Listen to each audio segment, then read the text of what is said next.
Okay, hello everybody. Welcome to LSAT Free Prep Hour.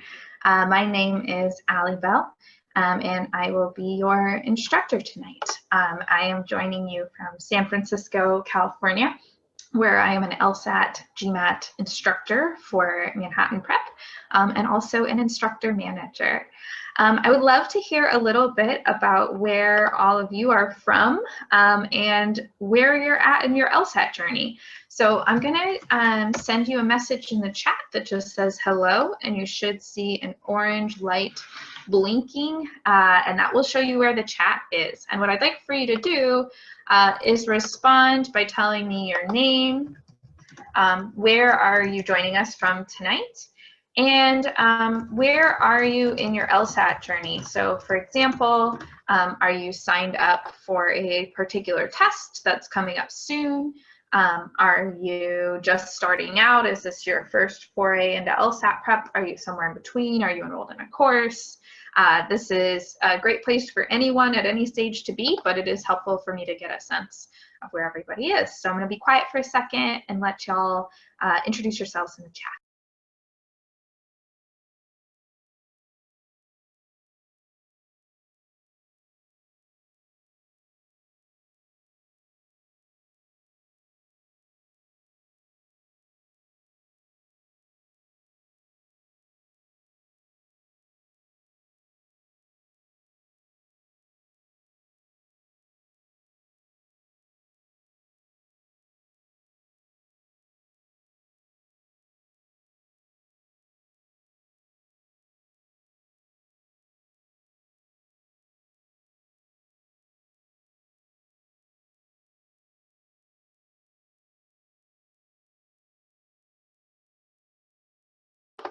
Okay, I'm not sure if everybody saw my first chat.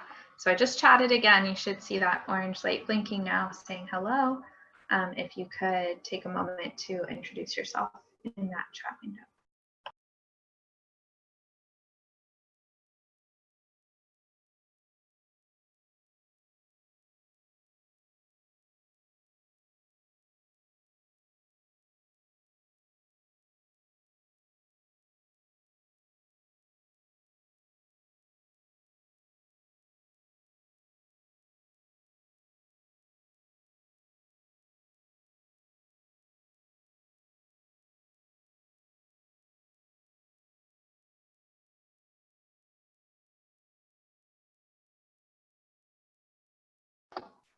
Okay, awesome. I'm seeing a few responses roll in. Keep them coming. Thank you, Mila, Sarah, and Bill. Wow, okay, so we've got a wide range of folks here today. We've got some folks who are going to be taking the LSAT in about a week, and some folks who are just getting started and planning to take the LSAT in a few months. The good news is that I think today's lesson will be helpful for everybody. So here's the plan. Today we are going to talk about a group of questions in logical reasoning, which, as you know, is 50% of the test. And I call that group of questions, and we at Manhattan Prep call it the assumption family. The assumption family is called a family because all of these questions, while they're slightly different from each other, have something in common. So today we're going to explore the assumption family and get a feel for what are some of the similarities between these different questions, what are some of the differences and the important specific techniques that you need to know for each of them, and what are the general techniques that can help you with all of them. So just to give you kind of a quick overview, the basic tenet of the assumption family is about 50% of the questions in logical reasoning are going to fall into one of these buckets, one of these different tasks. And because logical reasoning is 50% of the overall test, that means these different tasks make up about a quarter of what you're going to be scored on for your LSAT. What these have in common is that they are all questions that ask you to analyze an argument, and that argument is always going to be made up of at least one premise, some support, and a conclusion, a claim. Sometimes there will be some other information presented to you, maybe some background information, a counterpoint, an intermediate conclusion. But the heart of each of these arguments is going to be this premise and conclusion. And the other thing that any argument in the assumption family is going to have in common is that there's going to be some sort of gap between the premise and conclusion, where the information that you've been given in the premise is helpful. It's supporting the conclusion, but it's not quite enough to get you all the way there. And so your job in each of these question types is something to do with that gap. For some of these questions, like flaw questions and assumption questions, you're kind of just describing that gap. You're saying, hey, here's this thing that the person who wrote this argument probably should have addressed but didn't address. Whereas when you're dealing with a strengthen, weaken, or principal support question, you're actually kind of trying to either attack or bolster the argument in relation to that gap. So if you're trying to strengthen it, you might be trying to kind of close that gap and say, let me make this argument a bit stronger. If you're trying to weaken it, you might actually be trying to kind of prod that gap and say, let me exploit that gap to make this argument weaker. And then finally, we have this type of question called evaluate that's a little less commonly tested, where you kind of think about what information would I need to know in order to decide whether we can bridge this gap in this argument or not. Because all of these question types have so much in common, the big picture strategy for all of them is very similar. When you identify that the task you're being given on a particular question is one that falls within the assumption family, then you want to start by reading for the premise and the conclusion and anticipating what is that gap in this argument. Where do I see the logic falling apart? What's going to change, though, is the way you approach the answer choices depending on what your specific task within the assumption family is. So what we're going to do tonight is try out a logical reasoning question from each of these different categories, or at the very least, as many of them as we can. And for each of those, you'll see some consistency in that I'll be talking about how do we find the premise and conclusion, what is that gap. But we'll also address what are some of the specific techniques that we want to use for those questions. The questions you're going to see tonight are all from a real LSAT practice test. They're from practice test 68. And for each of them, I'm going to give you roughly the same amount of time that you would want to spend on any logical reasoning question on the actual test. So on the actual test, you are given somewhere in the ballpark of 25-ish logical reasoning questions and about 35 minutes to do them, which means that you want to spend about 1:20 on average on each question. You might spend a little less on that on some of the questions that you find easier, and you might spend a little bit more than that on some of the tougher questions.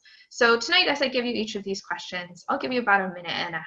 I'll be a little bit lenient on you before I send you a poll and ask you to let me know what your answer is.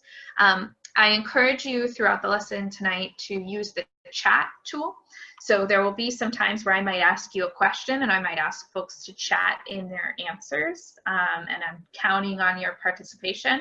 But there may also be just a time where I explain something and it makes a question pop into your head, or you'd like to hear me explain that again in a different way or just one more time because it's not clicking for you right at this moment. But chat is a great way for you to let me know that you have a question. All right, so with that, we're going to dive in and I'm going to give you the first question. I will hop off camera while you attempt this question, and I'll hop back on in about 1.5 minutes to check in.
Okay, that's about 1.5 minutes.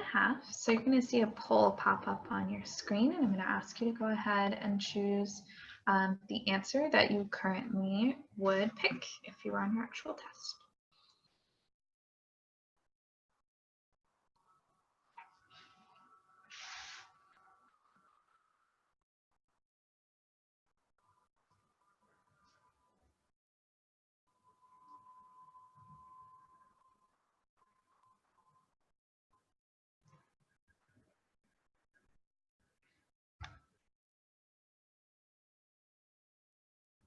And the poll is going to end in about 10 seconds. So go ahead and make your best guess. I only see 3 people who've voted so far.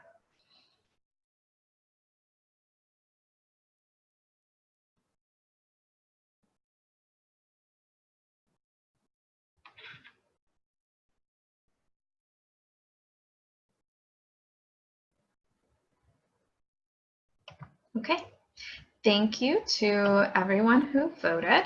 So let's talk about this question. So first, how do I know that this question falls in the assumption family? Well, this one's nice because it just uses the word assumption. Once I see that it's within the assumption family, I want to also go ahead and before I even read the argument, I want to identify my specific task. The key word in this particular question is the word depends. So I know this question is asking for an assumption, but assumptions come in 2 types, sufficient assumptions and necessary assumptions. This particular question is an example of a question that's asking for a necessary assumption. And we'll see an example of a sufficient assumption question later on in the lesson.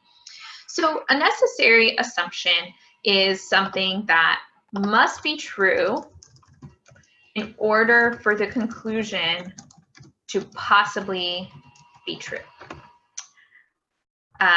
So it's something that this author had to assume in order to arrive at the conclusion that they did.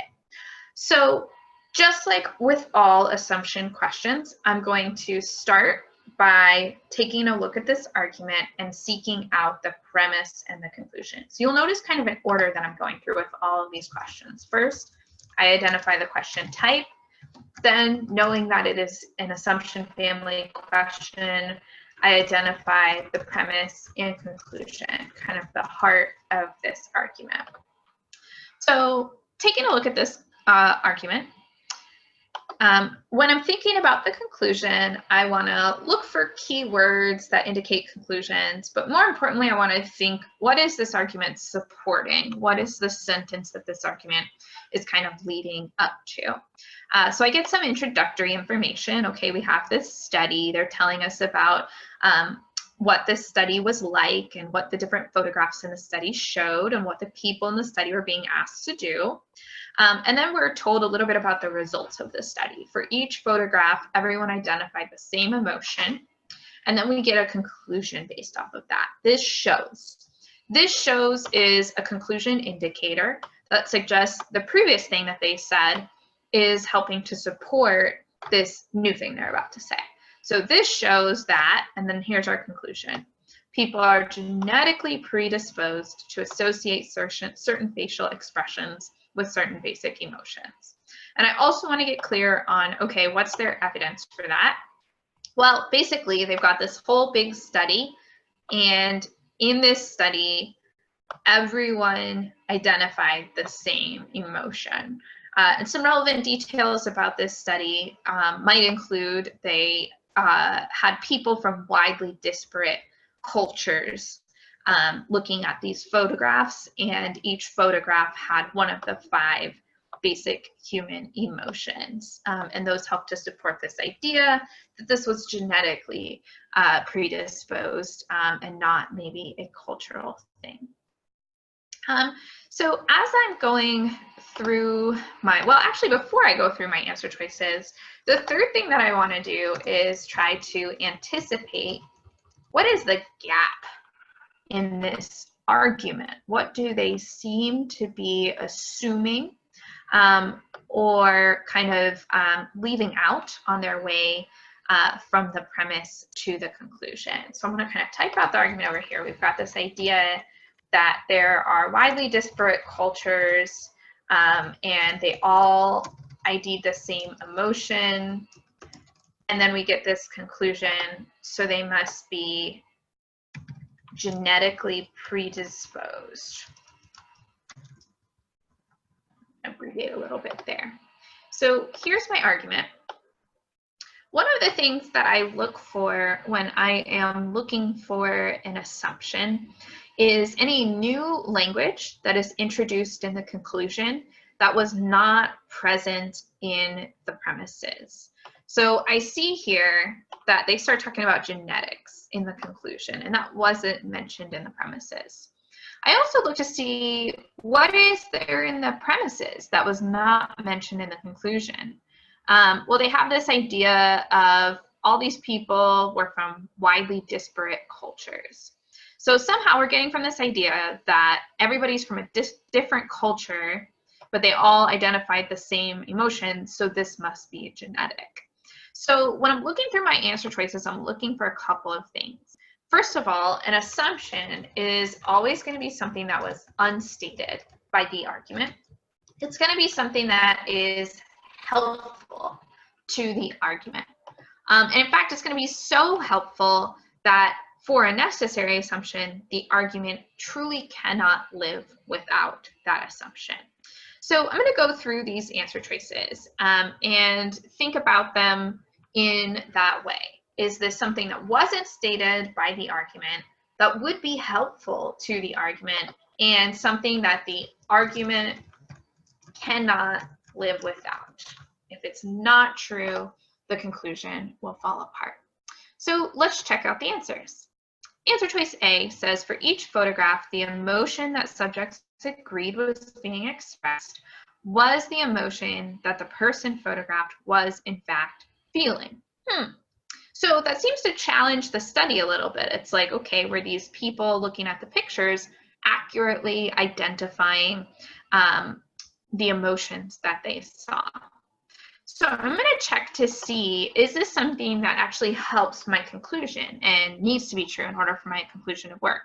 Well, my conclusion is that people are predisposed genetically to associate certain facial expressions with certain basic emotions. It doesn't make a claim about whether those people are right or wrong in their associations. It just says they associate these expressions.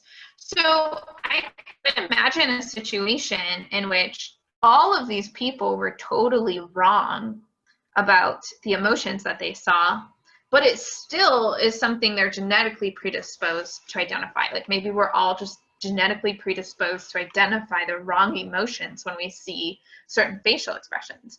That would kind of stink for us, but it is a possibility. So answer choice A isn't really something that has to be true in order for this argument to work, so I'm going to cross it off. Let's look at answer choice B. One's emotional disposition is not influenced by one's culture. This answer seems kind of almost like it's something that is jumping off from this argument. The argument is saying, okay, we can conclude people are genetically predisposed. You might take that one step further and say, so they're not influenced by one's culture. That's a little bit different than the task that we're being asked to do here. We're not being asked to take all this information and say, what else is true? We're being asked to say, if I took this answer and plugged it back in, would it be helpful? And do we need this to be true in order for the argument to work? Do I need one's emotional disposition to not be influenced by one's culture? Well, let's see. They use the language emotional disposition. That's a little bit different from associating facial expressions with certain emotions. When I think of your emotional disposition, I think of how do you act emotionally?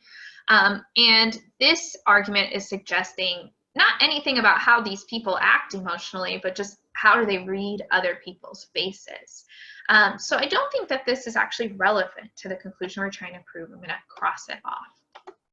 Let's look at answer choice C. Some behaviors that are present in people from widely disparate cultures are nonetheless culturally influenced. Well, this almost seems like it would go against our conclusion because we have these widely disparate cultures, but we're trying to say it's not culture, it's genetics that is influencing this association. So if we say, even when you have widely disparate cultures, it's still culturally influenced. So it seems to kind of go against the conclusion that this is genetic. So I'm going to cross off C. D says, if there is a behavior common to people of widely disparate cultures, then there is probably a genetic predisposition to that behavior. That answer choice seems to do a nice job of connecting my premise of disparate cultures directly to my conclusion. So I'm going to think about it in terms of, can the argument live without this? Like, what if this were not true? Well, if this were not true, it would say, if there's this behavior that's common, there isn't necessarily a genetic predisposition to that behavior. That would be pretty problematic for my argument. I kind of need it to be true that there is this association. So D's looking pretty good. It looks like something that does have to be true in order for my conclusion to work. Let's look at the last answer, E. The people whose faces were depicted in the photographs were not all from the same culture. Again, this sounds like kind of a critique of the study, like, hey, shouldn't you be analyzing faces that are actually representative of humankind? But it doesn't seem something that's especially relevant to our conclusion that people are associating certain facial expressions with certain basic emotions. That might be true whether all the photographs were of the same culture or from different cultures. So I'm going to cross that off. And I'm going to go ahead and choose my correct answer choice D. So to recap, because this is an assumption family question, I started by identifying the premise and the conclusion and anticipating what I thought the gap might be, particularly by noticing the terminology change from the premise to the conclusion. What were some of those new words? Once I had anticipated the gap, I then worked from wrong to right through the answer choices. And here's where I use some of the specific flavors of necessary assumptions. So I kept in mind each of these needed to be unstated, it needed to be helpful to the argument, and in fact, it needed to be so helpful that the argument truly depended on it. All right, I'm going to pause here for a moment, and if you have any questions, please put them in the chat.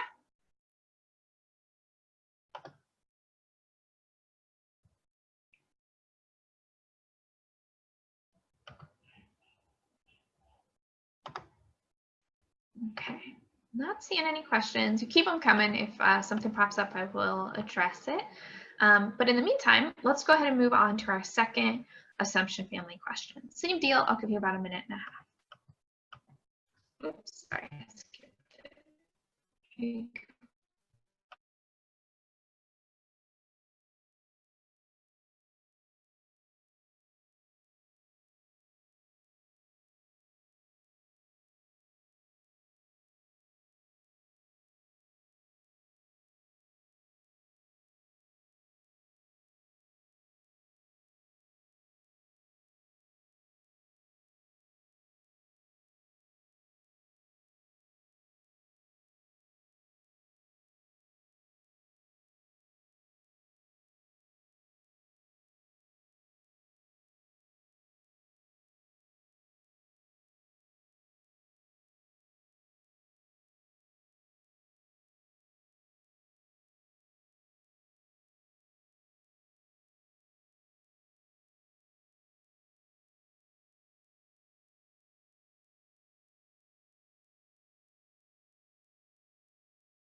All right, that's about 1.5 minutes, so I'm going to send you a poll.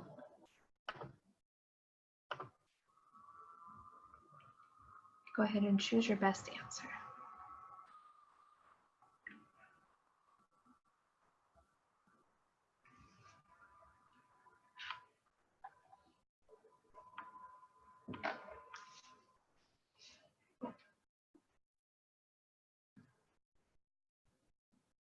All right.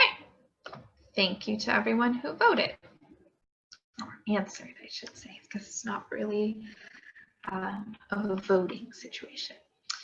Okay, so let's take a look again at the question first, like we should be doing on every logical reasoning question. So I see the word assumption again, so I know right away I'm in this assumption family territory. I'm going to be looking for a premise and conclusion. I'm going to be finding a gap. I noticed slightly different language from the last question, though. The last question was asking for a necessary assumption. This question asks me, what would enable the conclusion to be properly drawn? This is the language of what we call sufficient assumptions, that second type of assumption that I mentioned on the last question. When we're looking for a sufficient assumption, we're going to get started in the same way by finding a premise and conclusion and identifying the gap. But our final task as we go through the answers is going to be a little bit different. When we're looking for a sufficient assumption, we're looking for an answer choice where the information in the answer choice, if it's true, is enough to make the argument 100% true. So once we plug it in, the conclusion will hold. So I'm looking for something a bit stronger than a necessary assumption. It doesn't have to be something that must be true in order for the argument to hold. It's something that is so strong that it will completely glue this argument together, now becomes a perfect argument. So once again, I'm going to look for the premise and conclusion. In this argument, I see the word therefore as an indicator of the conclusion. We're going to reject Tolstoy's rash claim that if we knew a lot about the events leading up to any action, we would cease to regard that action as freely performed. So we've got kind of a double negative going on here, which is one way that the LSAT makes questions a little bit harder. We're going to reject this idea. So in other words, we're saying if we do know a lot about the events leading up to any action, we do not cease to regard that action as freely performed. So in other words, we can still regard that action as freely performed. It took me a moment when I first saw this question to kind of wrap my head around that. And this might be the type of question where you might quickly jot something down in order to help you understand it. Then I'm going to say, okay, so what is the premise? The premise also talks about knowing a lot about events, but it says if we know a lot, or really only if we know a lot, can we be justified in praising or blaming a person, as we sometimes are. So just like with a necessary assumption question, I'm looking for that gap between the premise and the conclusion. What are the new ideas presented in the conclusion? And are there any ideas from the premise that get kind of left behind? I noticed that the conclusion is talking about an action that's freely performed, which wasn't really brought up elsewhere in the argument. And I noticed that the premise is talking about we're justified in praising or blaming, which wasn't really addressed in the conclusion. Things that are kind of the same across the premise and conclusion are things that I can kind of ignore, right? We have this common link of if we know a lot, but what we don't have a link between are these two ideas. So these two ideas that are a little disjointed right now are the ideas that I want to connect together with a sufficient assumption. So I'm essentially looking for something that's going to say, if we're justified in praising or blaming, then we can still regard that action as freely performed. With sufficient assumption questions, we're typically looking for a pretty straightforward answer that basically says, if the premise is true, then the conclusion is true. So with sufficient assumptions, when I enter that step 4 of working from wrong to right, oftentimes my first pass through the answer is just going to be which ones even include these two ideas that I need to see connected. And I'm going to cross off anything that doesn't include them. So I look at answer choice A. It talks about praise or blame and actions caused by conditions beyond your control. This one's kind of related to freely performed, so I'm going to keep it.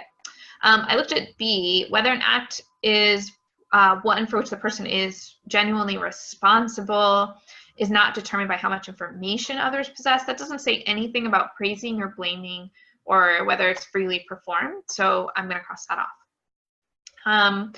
C has my buzzwords, praising, blaming, freely performed, so I'm going to keep it. Answer choice D does not have anything about whether it's freely performed, just the responsibility, which isn't addressed here, so I'm going to cross that off. And answer choice E has the idea of freely performed, but it doesn't have anything about being justified in praising or blaming, so I'm going to cross that off. So now I'm down to A and C. When I'm down to 2 answers on a sufficient assumption, I want to be careful about the direction of the ideas. I want to make sure that the logical direction of the ideas in the answer is what I need to support the flow of my argument. So what I mean by that is if I look at, say, answer choice C, it says we can be justified in praising or blaming a person for an action only when we regard that action as freely performed. If I were to kind of diagram that out, here's what it would look like. If we are justified in praising or blaming someone for an action, then that must mean the action is freely performed. Notice that that maps on really well to what I'm trying to prove in my argument. They're basically kind of doing this formula of saying, if this premise is true, then this conclusion is true. So C is looking really good. See if I can find a strong reason to eliminate A. I noticed the language shift from freely performed to caused by conditions beyond their control. This alone is enough to give me pause and say, I don't know if that's really in the same realm as freely performed, because they don't really define freely performed in this argument. So I'm going to go ahead and cross this off, and I'm going to choose C. So again, similar to the last question type we saw in that we needed to find a premise and conclusion, and we need to find a way to bridge the gap between the two, but a little bit different in what we want out of a correct answer. We want an answer that is enough to make the argument 100% true. All right, once again, let me know if you have any questions in the chat. I'm going to clear off the board and get us ready for our next question. Okay, I'll give you a minute and a half.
Okay, that is time. I'm gonna send out a new poll.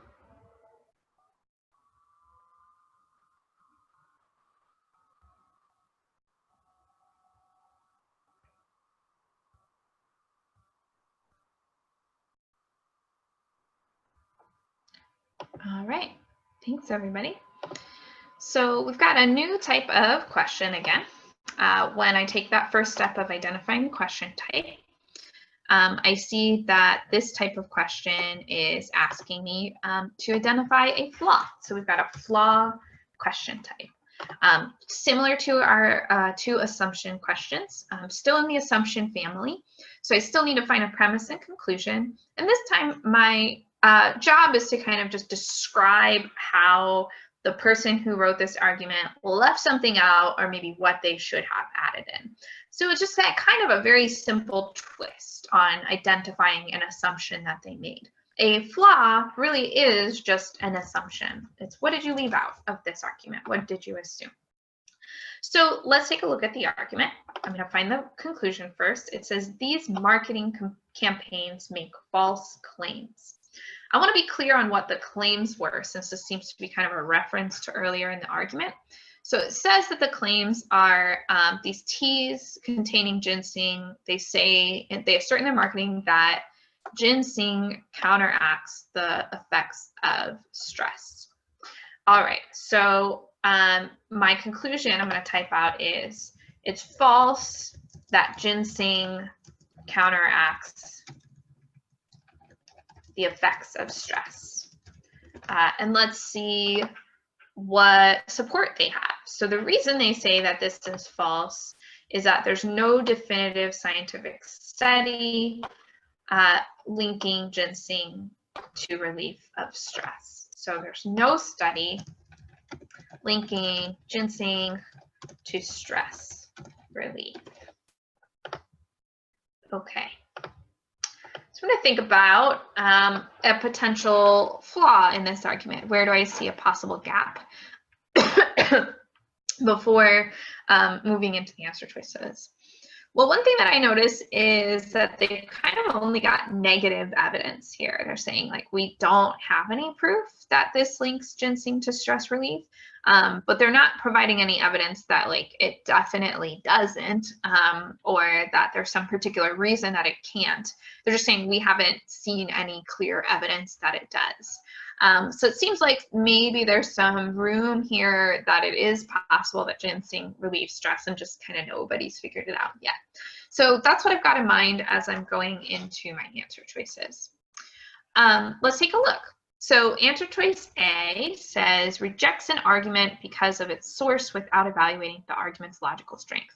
Ooh, so I'm noticing right away that I'm getting some abstract answer choices, and that is characteristic of these flaw questions. They're often going to describe what went wrong with this argument in more academic or formal, logical, or argumentative terms, rather than using the specific content of this particular argument.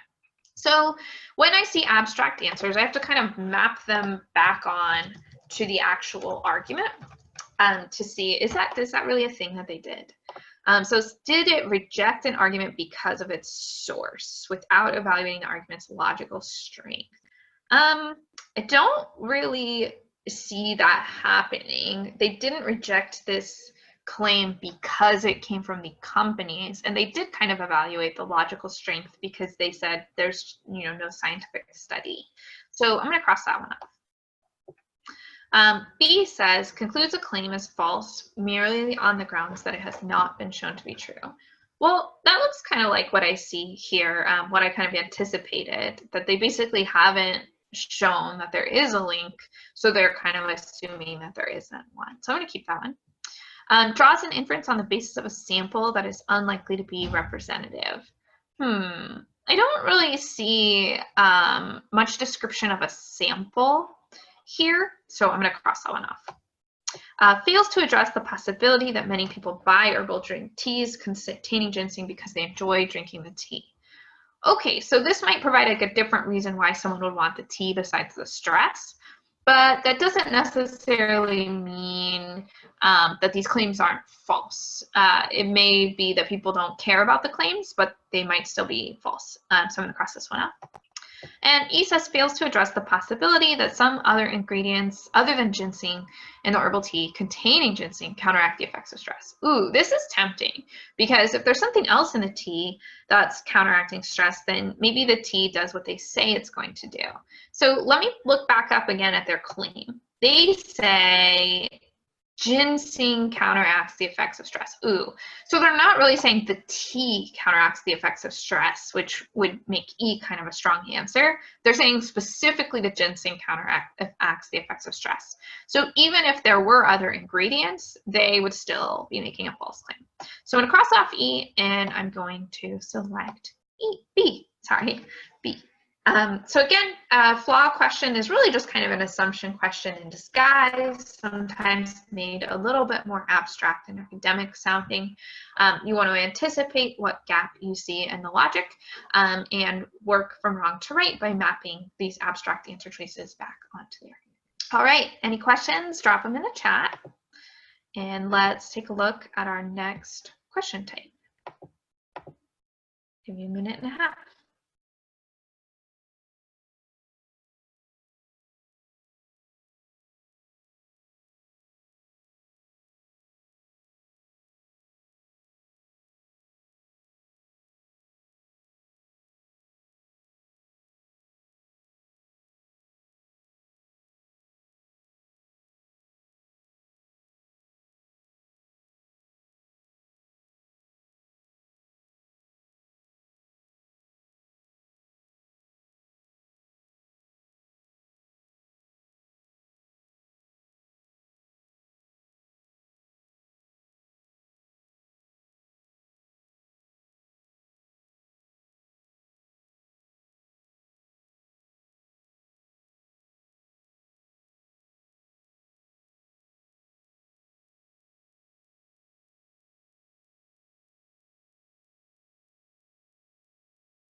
Okay, that's about a minute and a half.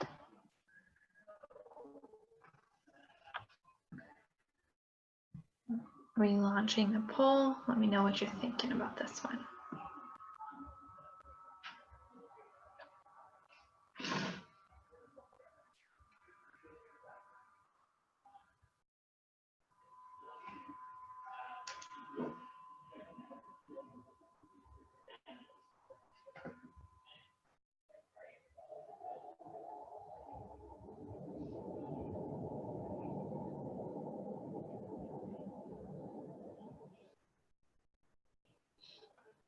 Okay.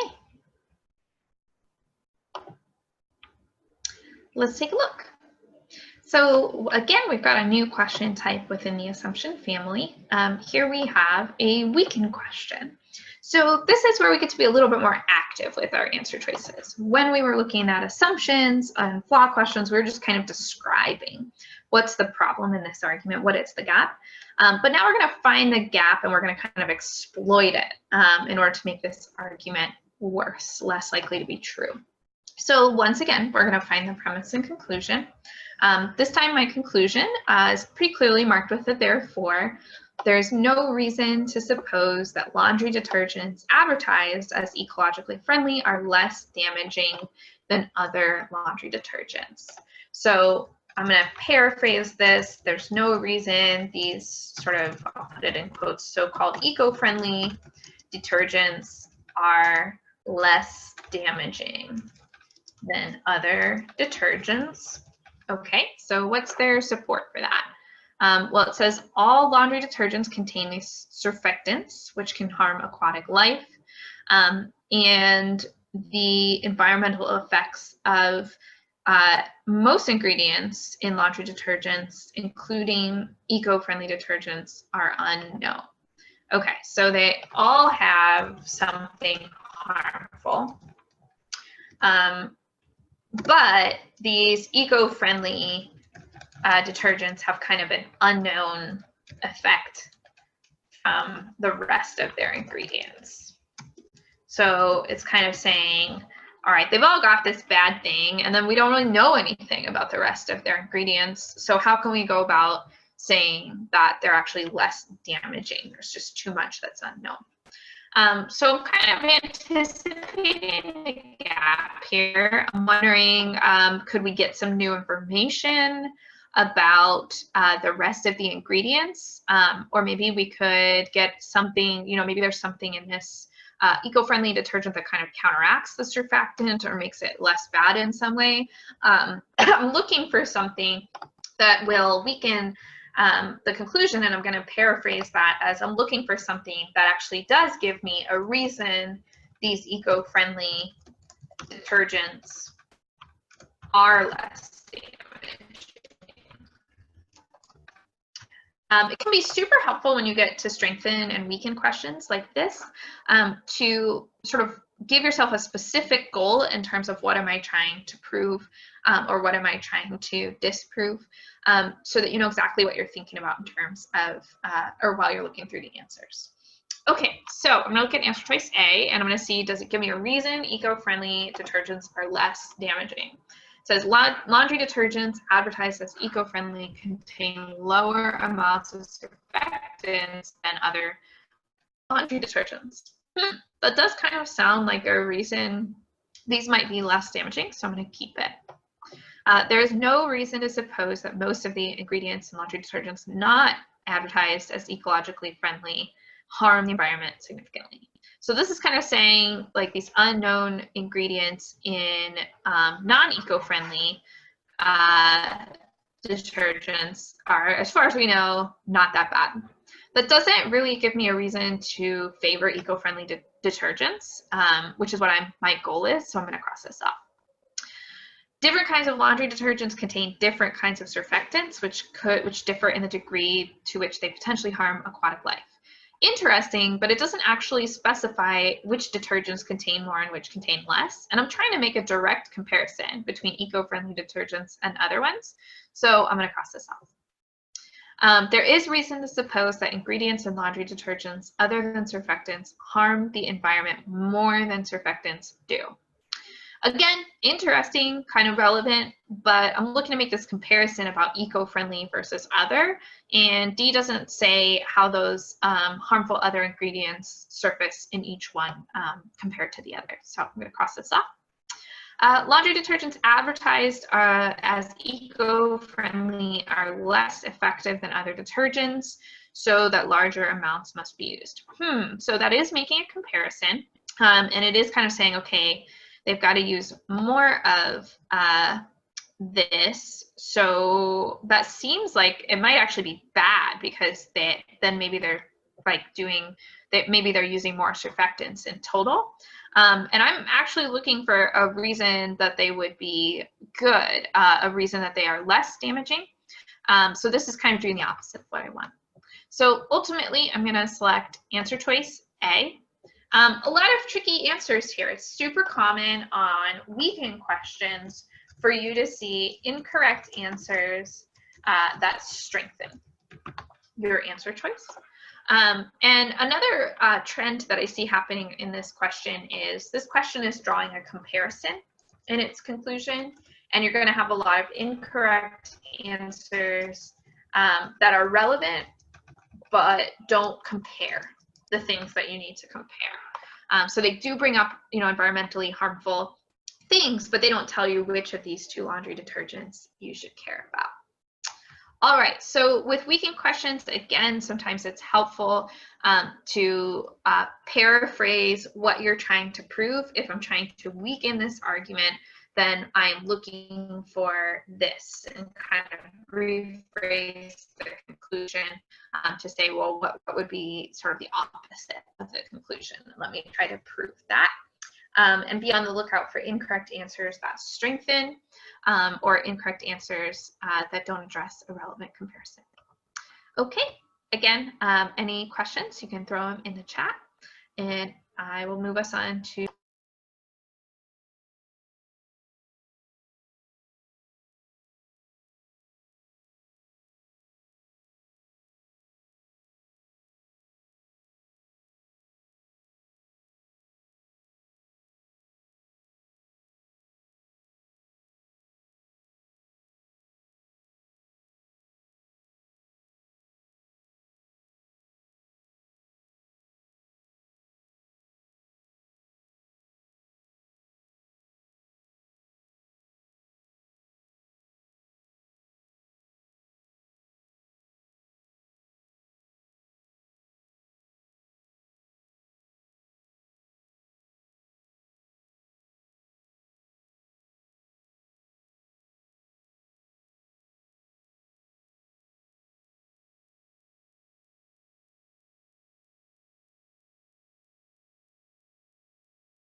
okay, that's a minute and a half.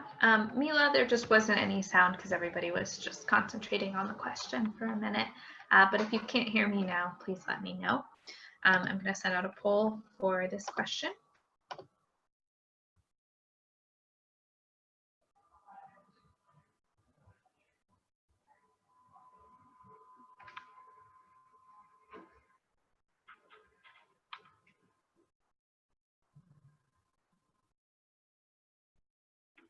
Okay, thanks everybody. All right, so we're moving now from a weaken question to a strengthen question. The language of this question asks me, what is going to help justify this publisher's prediction?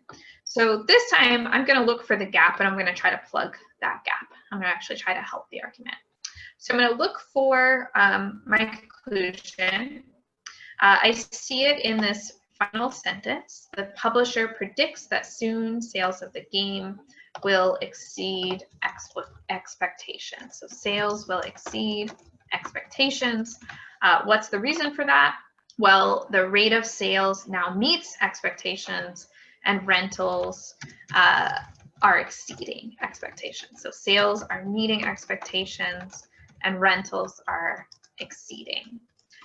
We also get a little bit of additional information that might become relevant about this rebate. You get you get a rebate of one rental, essentially the price of a rental, if you do purchase the game, and that would save you a significant portion of the purchase money. So when I'm thinking about how to rephrase what I'm looking for, I'm basically saying, okay, strengthen. So how do I make it more likely that sales will indeed go up and exceed expectations, given the information that I've been told? All right, so I'm going to go through my answer choices. The first one, the game can be published directly from the publisher as well as from retailers. So this tells me that there's a few different places the game can be published, but it doesn't give me a clear reason why that would boost sales necessarily. So I'm gonna, kind of like keep it because maybe that would be helpful, but I'm not thinking that that's going to be the best way to strengthen. Answer choice B says it takes several weeks for most players to complete the game. This seems kind of irrelevant at first, but I do remember them talking about how you can rent this game for a 2-day interval. So if it takes several weeks for you to play the game and you're going to have to, sort of rent it over and over again, this whole rebate thing that they offer might start to become more appealing to you. Like, maybe I'm not going to rent this game over and over again. I'm going to, purchase this game and save some money. So I'm thinking B is looking pretty good. Answer choice C, the publisher's games are among the most popular computer games on the market. That's nice to know, but that doesn't really help me predict sales for this particular game and whether they're going to go up. It seems like it's already pretty popular. Answer choice D, most people who complete the game do not play it extensively afterwards. That almost seems like a reason not to buy it, so I'm going to cross that off. And answer choice E, some people buy and complete the game and then give it away to a friend. Again, that seems like then there are some people who are getting this game without buying it, so I'm going to cross that off. That seems like it weakens. So ultimately, I'm going to go with answer choice B. Compared to A, it gives me the clearest link to a reason why sales might soon go up. All right, we are going to wrap up here. So for those of you who are continuing on with your LSAT prep for a while after this, there are some additional options that we have available for free if you're interested. You can try any of our LSAT classes for free. You can attend one of our session ones, which is 3 hours of instruction covering the sort of foundation of logical reasoning questions, an introduction to one type of logic games, as well as some fundamental information about being successful on the LSAT. And then if you love it, you can choose to sign up for the whole class. And if that's not for you, then you just got 3 free hours of LSAT prep. You can also try out our Lsat Interact, which is kind of the closest thing to having a real teacher without actually having a real teacher. And most people really love it. Sorry, I got away from my share for a second. Let me get back to it. If you are interested in trying out one of our classes, you can find the schedule for our courses and the locations on our website. We do offer in-person classes in most major cities, as well as online classes. All right, thank you everyone.